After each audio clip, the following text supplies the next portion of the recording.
शुरुआत करेंगे सोहाना से, जहां पर एक बड़ा हादसा बाल बाल टल गया।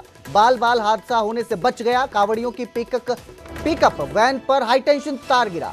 हाई टेंशन तार से डीजे वैन की टक्कर के बाद यह हादसा हुआ। हादसे के वक्त पिकअप वैन में 21 कांवड़िए सवार थे। ये सभी हरिद्वार जा रहे थे। 21 कांवड़िए इस हादसे में बाल बाल बचे हैं। घटना बीती देर रात की है, जब सोहना से हरिद्वार के लिए कांवड़ियों का एक जत्था जा रहा था। जत्था डाक कांवड़ लेने जा रहा था। जब वह सोहना के चिल्ड पॉइंट के समीप पहुंचा तो डीजे काफी ऊंचा होने के कारण ऊपर जा रहे हाई टेंशन तार से टकरा गया, जिससे तार टूटकर पिकअप पर आ गिरा। उस समय पिकअप में 21 कांवड़िए मौजूद थे। हादसे में किसी को भी करंट नहीं लगा, ये गनीमत रही और एक बड़ा हादसा टल गया। जिस बड़ी दुर्घटना जो है ये टल गई है। घटना के बाद बिजली विभाग ने फौरन कार्रवाई की। कार्रवाई करते हुए बिजली आपूर्ति को पूरी तरह से रोक दिया गया। मौके पर हाइड्रा को बुलाकर तार को डीजे से हटवाया गया। तो ये बड़ा हादसा देखने को मिला है। इस खबर पर ज्यादा जानकारी के लिए मेरे सहयोगी संजय राघव हमारे साथ जुड़े हैं। संजय, क्या पूरा ये मामला था, ये अपडेट क्या है इस खबर में, अभी तक क्या कार्रवाई की जा रही है?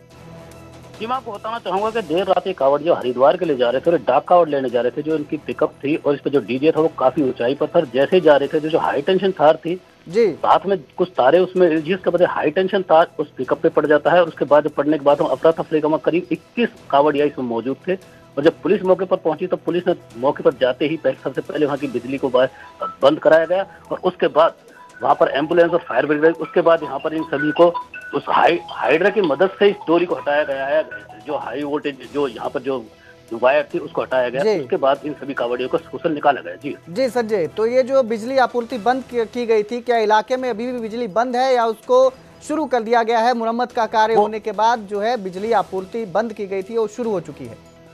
वो उसी समय चालू कर दी, क्योंकि करीब आधा घंटा लगा था वहाँ पर और उसके बाद जब उसको हाइड्रा से जब उसको हटा दिया गया उसके बाद उस लाइन व्यवस्था को दोबारा दुरुस्त कर दिया गया। जी, बहुत बहुत शुक्रिया इस तमाम जानकारी के लिए। तो एक बड़ा हादसा बाल बाल टल गया, नहीं तो बड़ा हादसा हो सकता था। 21 कांवड़िए इस पिकअप में सवार थे।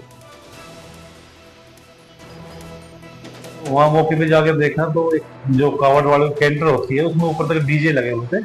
डीजे का सेटअप था, उसमें वो तार वो जो है वो अटक गए और वो केबल टूट गई।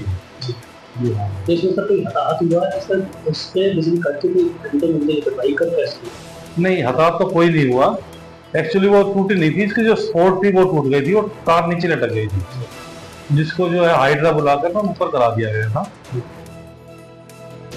उधर सोनीपत में बदमाशों और पुलिस के बीच एनकाउंटर हुआ। पैर में गोली लगने से एक बदमाश घायल हुआ है।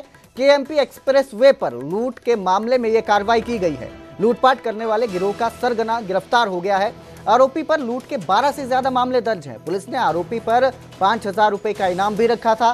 Sonipat special anti gangster unit ने यह पूरी कार्रवाई की। यूपी का रहने वाला आरोपी इसमें गिरफ्तार हुआ है। दानिश उर्फ गोलू घायल है। आरोपी का इलाज सोनीपत के नागरिक अस्पताल में चल रहा है। तो ये एक्सप्रेस वे पर, केएमपी एक्सप्रेस वे पर लूटपाट की वारदातों को अंजाम देते थे, जिसको लेकर पुलिस ने कार्रवाई की, एनकाउंटर किया और इस एनकाउंटर में बदमाश के पैर में गोली लगी है।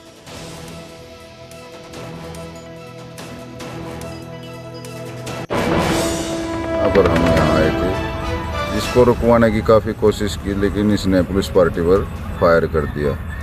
जिसको रोकने के लिए एक फायर इसके ऊपर किया गया। ये घायल अवस्था में यहाँ गिर गया था। इसके पैर में गोली लगी सर? हाँ, इसके दाएं पैर में गोली। सर, मौके पे कुछ बरामद भी हुआ है? मौके पे एक असला बरामद हुआ है। सर, इसमें पहले भी कोई मुकदमा दर्ज है? हाँ, पहले यूपी में ये गैंगस्टर एक्ट के तहत भी बंद रह चुका है। इसमें तकरीबन 12-13 हाईवे रॉबरी के ही मुकदमे। ये कोई किसी वारदात की फिरक में था क्या? हाँ, ये ट्रक वालों से, ट्रक ड्राइवरों से पैसे छीनते हैं, उनको रुकवा कर, या जो ट्रक रुके हुए होते हैं उनसे पैसे छीनते हैं। ये किसी गैंग से भी जुड़ा हुआ सर, कोई तारीख का? इनका अपना ही गैंग है। इसका साथी है जो आज कुंडली थाना ने अरेस्ट किया है, सावेद। तो ये बड़ी कार्रवाई देखने को मिली है। इस खबर पर ज्यादा जानकारी के लिए मेरे सहयोगी नितिन अंतिल मेरे साथ जुड़े हैं। नितिन, क्या ये पूरा मामला है, किस तरह से आरोपी तक पुलिस पहुंची और फिर ये एनकाउंटर हुआ, एनकाउंटर की वारदात सामने आई? जी बिल्कुल, मैं आपको बता दूं, कुंडली थाना पुलिस ने एक सावेज नाम के आरोपी को गिरफ्तार किया था और गिरफ्तारी के बाद उसने खुलासा किया कि वो और उसका साथी दानिश, ये दोनों के दोनों हाईवे पर जो ट्रक चालक है उनसे लूट की वारदातों को अंजाम देते हैं। लेकिन जब पुलिस ने गहनता से पूछताछ की तो पता चला कि ये 3 का ग्रुप है, जो तीनों ही उत्तर प्रदेश के रहने वाले हैं। इन्हीं का साथ एक सवाबुद्दीन भी है, जो तीनों हाईवे केएमपी पर खड़े होते थे, ट्रक चालकों को अपना शिकार बनाते थे। जो बात की जाए दानिश की, तो दानिश के बारे में पुलिस ने पूछताछ की तो पता चला कि केएमपी पर जखोली टोल के पास वो है किसी वारदात को अंजाम देने के लिए आएगा। और उसी तरह एंटी गैंगस्टर यूनिट की टीम अजय धनखड़, जो प्रभारी के नेतृत्व में एक टीम का नेतृत्व किया गया और गिरफ्तारी की तैयारी की गई। लेकिन गिरफ्तारी से पहले ही दानिश को शक हो गया और उसने पुलिस पार्टी पर फायरिंग कर दी।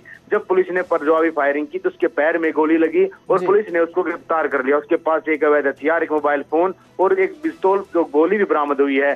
पुलिस ने खुलासा किया है कि पुलिस ने 5,000 रुपए इनाम रखा था। हरियाणा और जो उत्तर प्रदेश में इसके खिलाफ 12 अलग अलग हाईवे लूट के ही मामले दर्ज हैं। फिलहाल पुलिस का यह कहना था कि यह गिरोह का सरगना था और इसके अपने साथी जावेद और सवाबुद्दीन को शामिल कर रखा था और ये तीनों ही ट्रक चालकों को शिकार बनाते थे और लूट की वारदातों को अंजाम देते थे। फिलहाल पुलिस घायल का इलाज सिविल अस्पताल में करवा रही है। उसे अब पुलिस का कहना था कि ठीक होने के बाद रिमांड पर लेंगे ताकि उससे गहनता से पूछताछ की जा सके और पता लगाया जा सके कि ये तीनों के अलावा और कोई भी इनके ग्रुप में शामिल था या नहीं। जी, तो अभी दानिश के अलावा और कितने लोग गिरफ्तार होने बाकी हैं या हो चुके हैं? जी बिल्कुल, मैं आपको जानकारी दे दूं, जो सावेज है सबसे पहले कुंडली थाना पुलिस ने उसी की गिरफ्तारी की थी और उसी की गिरफ्तारी के बाद जब पुलिस ने गहन पूछताछ की तो उसी ने जो दानिश है उसकी सूचना दी थी और बताया था कि उसकी गिरफ्तार वहां से किया जा सकता है, जिसके बाद पुलिस से मुठभेड़ हुई है। हालांकि उसका एक साथी सवाबुद्दीन अभी बचा हुआ है। 2 की गिरफ्तारी हो चुकी है और इसी के बाद पुलिस ने रिमांड पर लेने का प्रयास करेगी ताकि अन्य आरोपियों तक पहुंचा जा सके। बहुत बहुत शुक्रिया इस तमाम जानकारी के लिए नितिन। तो एनकाउंटर हुआ, दानिश को गिरफ्तार किया गया है, एक साथी इसका पहले ही पकड़ा गया है। फिलहाल तीसरे साथी की तलाश जारी है।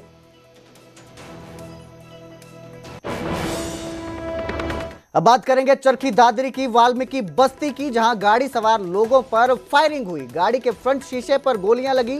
फायरिंग के बाद गाड़ी जो है वो अनबैलेंस्ड होकर पलट गई। गाड़ी सवार लोगों की डंडों से पिटाई की गई।